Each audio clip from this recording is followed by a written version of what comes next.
ഇവനിത് എവിടെ പോയി കിടക്കുന്നു?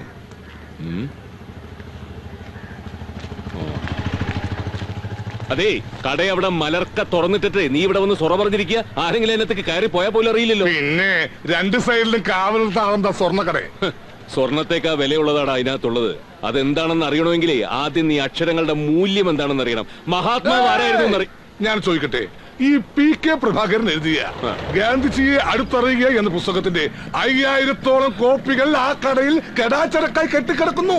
എന്താ ചെലവാകാത്തെ? അതിന്റെ കാരണം എന്താണെന്ന് നാട്ടുകാർക്ക് കാശിന്റെ മൂല്യം അറിയാവുന്നതുകൊണ്ട്. എന്തായാലും സ്വർണ്ണക്കടയേക്കാൾ മൂല്യം ഈ കട നോക്കാൻ പ്രഭാകരൻ വേറെ ആളെ നോക്ക്. ഇപ്പൊ എന്താ അങ്ങനെ തോന്നാൻ? 3-4 മാസം ശമ്പളം കിട്ടിയിട്ട് സുശീല കഴിഞ്ഞാൽ പിന്നെ എന്റെ ഏക വീക്ക്നെസ് കാശ. അത് കിട്ടാൻ ഞാൻ എന്ത് ചെയ്യും? നമ്മുടെ ഇലക്ഷൻ റിസൾട്ട് വന്നാ പിന്നെ ഞാൻ ആരാ മോനെ? ഈ പഞ്ചായത്തിന്റെ മെമ്പർ. അപ്പൊ പിന്നെ നീയോ ഈ നാട്ടിലെ ഒരേ ഒരു ബുക്ക് സ്റ്റോളിന്റെ MD. അപ്പോഴോ അതിനെ PK പ്രഭാകരൻ ദണ്ഡിയാത്ര വീണ്ടും നടത്തണം. കഴിഞ്ഞ പഞ്ചായത്ത് ഇലക്ഷൻ താന് തന്നെയല്ലേ പറഞ്ഞത്? എന്നിട്ടെന്തായി? തോറ്റു തൊപ്പിട്ടില്ലേ? ഇത്തവണ കെട്ടിവെച്ച കാശ് പോലും കിട്ടില്ല. നോക്കി നമുക്ക് കാണാടോ. ഒരിക്കലും ഈ നാട്ടുകാർക്ക് ഒരു അബദ്ധം പറ്റി, പക്ഷെ ഇനി അതുണ്ടാവില്ല. അവറാന് വേണ്ടി ബ്രോക്കർ പണിക്ക് നടന്ന താനൊക്കെ ഇപ്പൊ അയാളുടെ പാർട്ടിക്കാരനായിരിക്കാം. പക്ഷെ അതുകൊണ്ടൊന്നും ചെയ്ത അഴിമതിയുടെ കണക്കുകളൊന്നും പുറത്തു വരാതിരിക്കില്ല മക്കളെ. തെളിവ് സഹിതം വലിച്ചു കയറി പുറത്തിടും ഈ പ്രഭാകരൻ. മോഹൻദാസ് കരംചന്ദ് ഗാന്ധിയാണ്. സത്യം സത്യം സത്യം. അഴിമതി നടത്തുക എന്നുള്ളത് എന്റെ ജന്മവാസനയാ. അപ്പനപ്പൂപ്പന്മാരായിട്ട് കിട്ടിയിട്ടുള്ളതാ. ജനകീയ ആസൂത്രണം, റോഡ് വികസനം, മണല് വാരല്, അങ്ങനെ ഓരോ കാരണങ്ങൾ പറഞ്ഞ് നമ്മുടെ പെട്ടിയിൽ 4 പുത്തം വീഴ്ത്തുമ്പോ എന്റെ പെരുവരലിൽ നിന്നൊരു തരിപ്പ് അങ്ങോട്ട് കേറും. എന്റെ വരദാസ, ആ തരിപ്പിന്റെ സുഖം എനിക്ക് വേറെ ഒന്നും കിട്ടിയിട്ടില്ല. നമ്മുടെ മേനോൻ സാർ ഇന്നലെയും വിളിച്ചിരുന്നു. ആ കോൾപ്പാടം നികത്തി കിട്ടിയ അവിടെ മാലതി സിറ്റി എന്ന പേരിൽ ഒരു വലിയ റെസിഡൻഷ്യൽ വില്ലേജ് ഉണ്ടാക്കാനാ പുള്ളിയുടെ പരിപാടി. എല്ലാ വില്ലകളും NRIസിന് മാത്രം. School, hospital, medical college, super market എല്ലാം അതിനകത്ത് തന്നെ. ഒന്നിനും പുറത്തേക്ക് വരണ്ട. എന്നാ പിന്നെ പഞ്ചായത്ത് ഓഫീസും പോലീസ് സ്റ്റേഷനും കോടതിയും സെക്രട്ടേറിയറ്റും ഒക്കെ അതിനകത്താക്കാം. മാലതി സിറ്റി എന്നുള്ളതിന് പകരം മാലതി സംസ്ഥാനം എന്ന് പേരും വെക്കാം. ഇതൊന്നും നടക്കുന്ന കാര്യമല്ലേ ഇളയപ്പ? പണ്ട് 100 പറ കണ്ടം നികത്തി നമ്മൾ തെങ്ങിൻ തൈ നടാൻ തുടങ്ങിയപ്പോ അവൻ നടത്തിയ സമരം ഓർമ്മയുണ്ടല്ലോ. അപ്പൊ അവനെ കള്ളക്കേസ് ഉണ്ടാക്കി പിടിച്ചകത്താക്കി. എന്നിട്ട് ആ ഗ്യാപ്പില് നമ്മൾ പാടം മുറിച്ച് വിൽക്കുകയും ചെയ്തു. ഇനി ഇത്തരം കളികളൊന്നും അവന്റെ അടുത്ത് നടപ്പില്ല.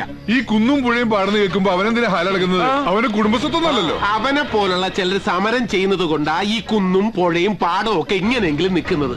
അല്ലെങ്കിൽ 3500 ഏക്കറുള്ള ഈ 90കര പഞ്ചായത്തിന്റെ മുകളിലുള്ള ആകാശം പോലും നമ്മൾ വിറ്റ് കാശാക്കിയനെ. നിർത്തണ ചാണ്ടി, നീ അന്നമ്മയുടെ ആവോലിയും അവറാന്റെ സ്കോച്ചും വിഴുങ്ങിയിട്ട് അവന്റെ മഹത്വം വിസ്തരിക്കണ്ട. അയ്യോ ഇളയപ്പ, മറ്റൊന്നും തോന്നരുത്. 2 ഉള്ളിൽ ചെന്നാ ഞാൻ ഉള്ള സത്യം പറഞ്ഞു. ജന്മവാസനയാ, അപ്പനപ്പൂപ്പന്മാരായിട്ട് കിട്ടിയതാ. അവൻ ജയിച്ചു വന്ന ആകെ പ്രശ്നമാവും. നമ്മുടെ പരിപാടികളെല്ലാം കുഴപ്പത്തിലാവും. അതെ, അവൻ കുഴപ്പത്തിലാക്കും. നീ ഇങ്ങനെ എഴുതിയിൽ എണ്ണ ഒഴിക്കാതെ എന്തെങ്കിലും വഴി പറഞ്ഞാ ചാണ്ടി. ഒരു വഴിയുണ്ട്. എന്താ? അവനൊരു ഗാന്ധിയനായതുകൊണ്ട് നമ്മളൊരു ഗോഡ്സെ പകരം ഇറക്കുന്നു. അതാരാള്? ഏത് വാർഡിലെ? 3ാമത്തെ വാർഡിലെ. 3ാമത്തെ അവറാറ്റ് സമാധാനിക്ക്. ശാന്തി പറഞ്ഞതിനാണ് ഐഡിയ. അങ്ങനെ പറഞ്ഞു കൊടുക്കും ഭരത.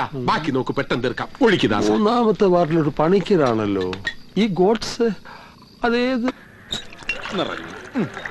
ഗാന്ധിയൻ PK പ്രഭാകരന്റെ ഉജ്ജ്വല വിജയത്തോടനുബന്ധിച്ചുള്ള ആട്ടിൻ പാലൊഴിച്ച ചായ സൽക്കാരമാണ് ഇവിടെ നടന്നുകൊണ്ടിരിക്കുന്നത്. കടന്നു വരൂ, കടന്നു വരൂ, കടന്നു വരൂ. ഇതാരാ? വടക്കപ്പെട്ട സുശീലല്ലേ വരുന്നത്? വടക്കപ്പെട്ട സുശീലയ്ക്ക് അല്പം വഴി കൊടുക്കും. കടന്നു വരൂ, കടന്നു വരൂ. ടിപ്പർ ലോറിയുടെ അടിയിൽ ലാംബി സ്കൂട്ടർ പെട്ടാലുള്ള അവസ്ഥ അറിയാലോ. എന്നപ്പോ നിങ്ങളെ മൂസുബ്രന്തി അവിടെ ഉണ്ട്, വിളിക്കണോ? 2 ബോണ്ട എടുക്കട്ടെ സുശീല. ഒരു കയ്യിൽ എത്ര എണ്ണോടാ ഇരിക്കുന്നത്? നമ്മുടെ മെമ്പർ എല്ലാവരും ഹാപ്പി ആണല്ലോ അല്ലേ? ചാരായം കുടിച്ച് ഹാപ്പി ആയെന്ന് കേട്ടിട്ടുണ്ട്, പക്ഷെ ചായ കുടിച്ച് ഇന്നവരാരും ഹാപ്പി ആയെന്ന് കേട്ടിട്ടില്ല പ്രഭേട്ട. എന്താ അവിടെ? നമ്മുടെ സുബ്രൻ ചത്തോ? ചത്തെങ്കിൽ അവിടെ ചിരിയൊക്കെ കേട്ടണല്ലോ. ഇതൊന്നുമല്ല. എനിക്ക് തോന്നുന്നു പ്രഭേട്ടം വിജയിച്ചത് കൊണ്ട് അപ്പുറത്തെ പഞ്ചായത്തിൽ നിന്ന് വരെ ആൾക്കാർ പുസ്തകം വാങ്ങാൻ വന്നതായിരിക്കും. എന്റെ ദൈവമേ, ഇങ്ങനെ ഒരു കാഴ്ച ഞാൻ എന്റെ ജീവിതത്തിൽ പ്രതീക്ഷിച്ചതല്ല. ഒന്ന് മാറിക്ക്. വായിക്ക് എല്ലാരും വായിച്ച് വളരെ. ചേട്ടാ, ഗാന്ധിജി അറിയ. എന്റെ സുബ്ര, ഞാൻ എന്താ ഈ കാണുന്നത്? പ്രഭാകരൻ എന്തിനാ ഇപ്പൊ ഇങ്ങോട്ട് വന്നത്? ഇതൊക്കെ ഞാൻ നോക്കിക്കോളാം. വൈകിട്ടാവുമ്പോൾ 1000 കോപ്പി ഉറപ്പാ. അല്ല, ഇതെന്താ പുസ്തകം പ്ലാസ്റ്റിക് കവറിലാക്കി വെക്കുന്നത്? വലിയ ബുക്ക് സ്റ്റാളിലൊക്കെ അങ്ങനെയാ. ഇനി നമുക്ക് കവറുമ്പോ പേര് എഴുതണം, മഹാത്മാ ബുക്സ് 90കര. ദാ കണ്ടില്ലടാ, ഞാൻ ജയിച്ചപ്പോ ആളുകൾക്ക് എന്റെ ആദർശത്തിന്റെ വില മനസ്സിലായത്. നാളുകളായിട്ട് പൊടി പിടിച്ചു കിടന്ന ഗാന്ധിജി അറിയാന്നുള്ള എന്റെ പുസ്തകം ജനങ്ങൾ ആർത്തിയോടുകൂടി വായിച്ചോണ്ട് പോകുന്ന കണ്ടോ. ഇനി തോന്നൂർക്കര നന്നാവും. ചേട്ടാ 2 കോപ്പി തരൂ, ഒന്നിന്റെ പൈസ നാളെ തരും. പിന്നെ ഇരട്ടി പൈസ കൊടുത്ത ആളുകൾ വാങ്ങാൻ നിൽക്കുമ്പോഴാ കടം തരുന്ന പ്രശ്നമില്ല. അങ്ങനെ പറയാതെ സുബ്ര, ഒരേ സമയത്ത് ഒരു വീട്ടിലെ 2 പേർക്ക് വായിക്കണം തോന്നിയാലോ ഞാൻ തരാം. ബുക്ക് സ്റ്റാളിന്റെ മേനർ ഞാനാ, ഇവിടത്തെ കാര്യത്തിൽ ഇറവുണ്ടാ. നീ ഒന്നും മാറി എന്റെ സുബ്ര. ഉറങ്ങാത്ത രാത്രികൾ, സുബ്രൻ തോന്നൂർക്കര. എങ്ങനെയുണ്ട്?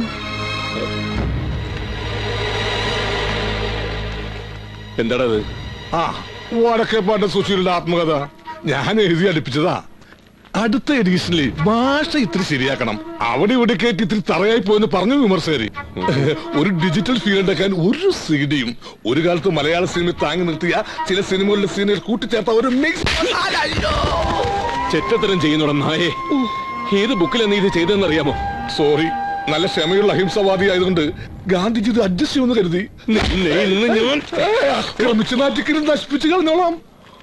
മോനെ, ഇവിടെ ഏതൊരു പുസ്തകം കൊടുക്കണ്ടെന്ന് കേട്ടു.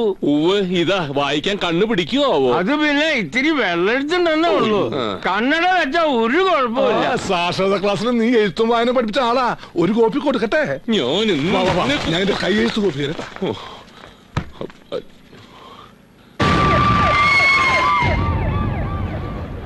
പ്രിയമുള്ളവരെ, സ്വന്തം ജീവൻ ബലിയർപ്പിച്ചുകൊണ്ടാണ് മെമ്പർ പ്രഭാകരൻ ഈ നാടിനു വേണ്ടി പ്രവർത്തിക്കുന്നത്. തോക്കിനും ലാത്തിക്കുമല്ല, പീരങ്കിക്കും ബോംബിനും വരെ കീഴടങ്ങാത്ത ഈ നാടിന്റെ കണ്ണിലുണ്ണിയായ പൊന്നോമനയായ ചക്കരക്കുടമായ മെമ്പർ പ്രഭാകരന്റെ സമരത്തിന് നിങ്ങളുടെ എവരുടെയും മുഴുവൻ പിന്തുണയും അഭ്യർത്ഥിച്ചുകൊണ്ട് ഞാൻ ഈ മൈക്ക് സമര നായകൻ PK പ്രഭാകരന് കൈമാറുകയാണ്.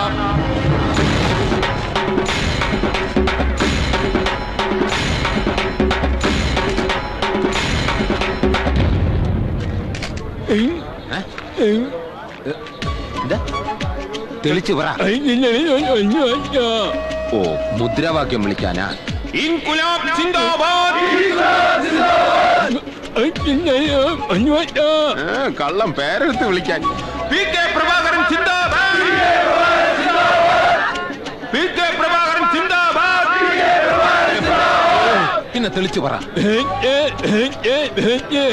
അത്രേ ഉള്ള. പ്രിയമുള്ളവരെ, പുള്ളി നിങ്ങളോട് ആഹ്വാനം ചെയ്യുകയാണ്. പിന്നെ തെളിച്ചു പറ. എനിക്ക് പിടി കിട്ടിയില്ല.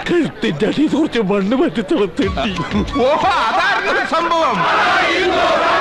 നേരത്തെ പറയണ്ട, മൈക്കിലായി പോയി. എന്നാ പിടി. മണ്ണ് മരുത. ക്ലിയർ ആയല്ലോ. മൈക്ക്. പ്രിയപ്പെട്ട നാട്ടുകാരെ, എനിക്ക് നിങ്ങളോട് ഒന്നും പറയാനില്ല. പിന്നെന്തിനാ മൈക്ക് വാങ്ങിയത്? എനിക്ക് നിങ്ങളോട് കൂടുതലായിട്ടൊന്നും പറയാനില്ല. കായലും പുഴയും നികത്തി വൻകിട റിസോർട്ടുകൾ പണിയാനുള്ള പഞ്ചായത്തിന്റെ തീരുമാനം പിൻവലിക്കുന്നത് വരെ ഈ കുഴിയിൽ മരണം വരെ നിരാഹാരം അനുഷ്ഠിക്കാൻ ഞാൻ തീരുമാനിച്ചിരിക്കുന്നു. ഇതെന്തോന്നു? തെളിച്ചു പറയാം അങ്ങോട്ട്.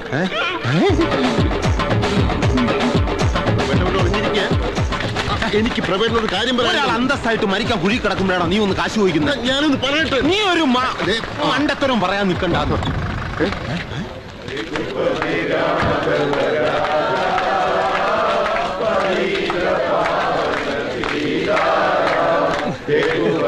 ഒന്ന് കൂടുമാവൂ. ഒന്നുമില്ലെങ്കിൽ നമ്മുടെ നാടിന്റെ കാര്യമല്ലേ. വിപ്ലവം വരാൻ പാട്ട് പോരെ രഘു, തോക്ക് തന്നെ വേണം. വിപ്ലവകാരി ജലത്തിലെ മത്സ്യം പോലെയാണ്, അല്ലാതെ മണ്ണിലെ കുഴിയട്ടയല്ല. ദേവി, ഒരു മാവോ. വളരെ വിചിത്രമായ ഒരു സമര രീതിക്ക് ഇന്ന് കേരളത്തിലെ തോന്നൂർക്കര ഗ്രാമപഞ്ചായത്ത് സാക്ഷ്യം വഹിച്ചു. കായൽ നികത്തി ടൂറിസ്റ്റ് റിസോർട്ട് പണിയുവാനുള്ള പഞ്ചായത്തിന്റെ നീക്കത്തെ മെമ്പർ പ്രഭാകരൻ കഴുത്തറ്റം മണലിലിറങ്ങി നിന്ന് നിരാഹാര സത്യാഗ്രഹം നടത്തിയാണ് പ്രതിരോധിക്കാൻ ശ്രമിക്കുന്നത്. ഈ നാടിന്റെ ജീവരക്തമായ പുഴയും കായലും സംരക്ഷിക്കാനുള്ള ശ്രമത്തിൽ എനിക്ക് ലഭിക്കുന്നത് ശ്വാസം മുട്ടിയുള്ള മരണമാണെങ്കിൽ ഞാനത് സന്തോഷത്തോടെ സ്വീകരിക്കും. മഹാത്മാഗാന്ധി കി ജയ്. വല്ല മൂർഖം പാമ്പം വന്ന് കൊത്തിയിരുന്ന അവൻ ആ കുഴി കിടന്ന് ചത്തോളുമായിരുന്നു. അതത്ര എളുപ്പമല്ലേ ഇളയപ്പ? അവനാണെന്ന് മനസ്സിലായ പാമ്പ് വന്ദേ മാതരം എന്ന് പറഞ്ഞ അതുപോലെ എഴഞ്ഞങ്ങ് തിരിച്ചു പോകും. ഒരു നാട് മുഴുവൻ അവന്റെ കൂടെ ഉണ്ട്. നീ ഇപ്പൊ അവന്റെ കൂടാണോ എന്റെ കൂടാണോ? ഇളയപ്പന്റെ കൂടെ. തദ്ദേശ സ്വയംഭരണ വകുപ്പ് മന്ത്രി ശ്രീ TK പ്രേമദാസൻ നമ്മോടൊപ്പം ലൈനിലുണ്ട്. ബഹുമാനപ്പെട്ട മന്ത്രി, താങ്കളുടെ വകുപ്പിന് കീഴിൽ വരുന്ന ഒരു കാര്യത്തിലാണ് തോന്നൂർക്കര പഞ്ചായത്ത് അധികൃതർ ഇങ്ങനെ ഒരു നടപടി എടുത്തിരിക്കുന്നത്. എന്താണ് താങ്കളുടെ പ്രതികരണം? ഇങ്ങനെയൊരു നീക്കമുണ്ടായ കാര്യം ഇപ്പോഴാണ് എന്റെ ശ്രദ്ധയിൽപ്പെടുന്നത്. കായലും പുഴയും നികത്തി ഒരു പദ്ധതി നടപ്പാക്കുന്ന കാര്യം സർക്കാർ തീരുമാനിച്ചിട്ടില്ല. ഈ വിഷയത്തിൽ അന്വേഷണ നടപടിയെടുക്കും. ഈ വിഷയത്തിൽ അന്വേഷിച്ച് നടപടിയെടുക്കുമെന്നാണ് മന്ത്രി പറയുന്നത്. ഇനി ഞാൻ പറഞ്ഞില്ലേ, ഈ വിഷയത്തിൽ നമ്മൾ വിവരം അറിയുന്ന തോന്നുന്നത്. ഒഴിഞ്ഞല്ലോ. ഹലോ, ഉണ്ട്, കൊടുക്കാം. വിവരം അറിയുന്ന ഉറപ്പായ മന്ത്രിയാ. മന്ത്രി നമസ്കാരം, പ്രസിഡന്റ് അന്നേ. ശരി ശരി, ഇപ്പൊ തന്നെ പോയി പറഞ്ഞോളാം. മന്ത്രി എന്ത് പറഞ്ഞു? പദ്ധതി പിൻവലിച്ചു അവിടെ ചെന്ന് പറഞ്ഞ് സമരം അവസാനിപ്പിക്കണം. വേറെ ഒന്നും പറഞ്ഞില്ലേ? ഇങ്ങനെയുള്ള കുഴപ്പങ്ങൾ ഉണ്ടാക്കാൻ തായത് ജ്ഞാനാണെന്ന്. അത്രേ ഉള്ളോ? കഷ്ടമായി പോയി. മന്ത്രി ആയതുകൊണ്ട് ഒരു തന്തയ്ക്ക് വിളി ഞാൻ പ്രതീക്ഷിച്ചു. ഇത് ഞാൻ എങ്ങനെ അവിടെ ചെന്ന് പറയും? ചുമ്മാ പോയി പറയണം പ്രസിഡന്റ്. നാളെ മേനോൻ സാർ തിരുവനന്തപുരത്ത് വരുന്നുണ്ട്. ഈ പറയുന്ന മന്ത്രിയുമായി അദ്ദേഹം നേരിൽ കാണുന്നുണ്ട്. പുഴയും കായലും മാത്രമല്ല, ശബരിമല വനഭൂമി മുതൽ കേരളത്തിലെ പ്രധാനപ്പെട്ട സ്ഥലങ്ങളിൽ മുഴുവൻ മാലതി ഗ്രൂപ്പ് പല പല പ്രോജക്ടുകൾ തുടങ്ങാൻ പോവല്ലേ. പോയി പറയണം.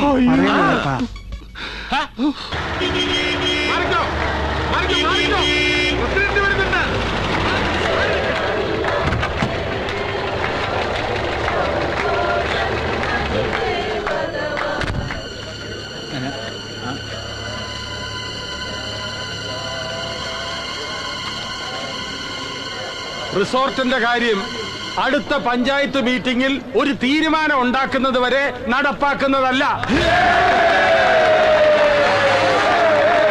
സന്തോഷായില്ലേ? പക്ഷെ അത് ഈ ചപ്പടാച്ചി സമരം കണ്ടിട്ടല്ല. ആലോചിച്ചു നോക്കിയപ്പോ എനിക്ക് വേദന തോന്നി. ഈ കായലില ഞാൻ കുളിച്ചും കളിച്ചും വളർന്നത്. എന്റെ അപ്പൻ മുങ്ങിച്ചത്തതും ഈ കായലില. എന്നിട്ടും ഞാൻ ഈ കായലിന് വെറുത്തിട്ടില്ല. എന്താ കാരണം എന്നൊക്കറിയോ? എന്റെ അമ്മച്ചി കക്കവാരി എന്നെ പോറ്റി വളർത്തിയത് ഈ കായലിൽ നിന്ന്. ഇത് നികത്ത് റിസോർട്ട് ഉണ്ടാക്കാൻ ഇപ്പൊ ഈ കുഴിയിലായ പ്രഭാകരൻ സമ്മതിച്ചാൽ പോലും പ്രസിഡന്റ് ആയിരിക്കുന്നിടത്തോളം കാലം ഞാൻ സമ്മതിക്കില്ല. കാള പറ്റൂന്ന് കേൾക്കുമ്പോഴേക്കും കയറെടുക്കുന്ന ഇവന്റെ കൂടെ നിങ്ങളല്ലാതെ ഈ വിട്ടിത്തത്തിന് ഇറങ്ങി തിരിക്കുവോ? കാര്യം എന്റെ പാർട്ടിയിലുള്ള ചിലരിതിന് ശ്രമിച്ചു എന്നുള്ളത് സത്യമാണ്. പക്ഷേ ഞാൻ സമ്മതിക്കില്ല. എന്റെ അമ്മയാണ് ഈ കായൽ. പ്രഭാകര, സമരം നിർത്തി കുഴിയിൽ എഴുന്നേറ്റ് പോടാ ചക്ക.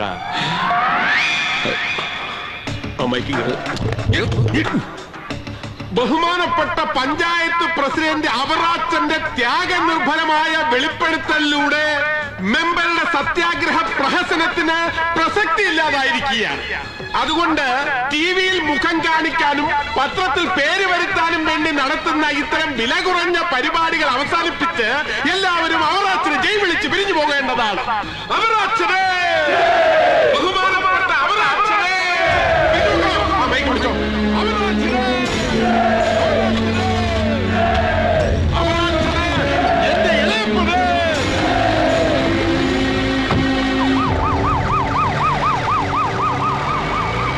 അതെ, എല്ലാരും പോയി എഴുന്നേറ്റ് പോകാൻ നോക്ക്, ഇല്ലെങ്കിൽ തല പട്ടി എടുത്തോണ്ട് പോകും. എന്നെ ഒന്ന് കേറ്റി തന്നിട്ട് പോടാ. ഉണ്ട്. സോറി, തിരക്കിനിടയിൽ ഞാനതങ്ങ് വിട്ടുപോയി.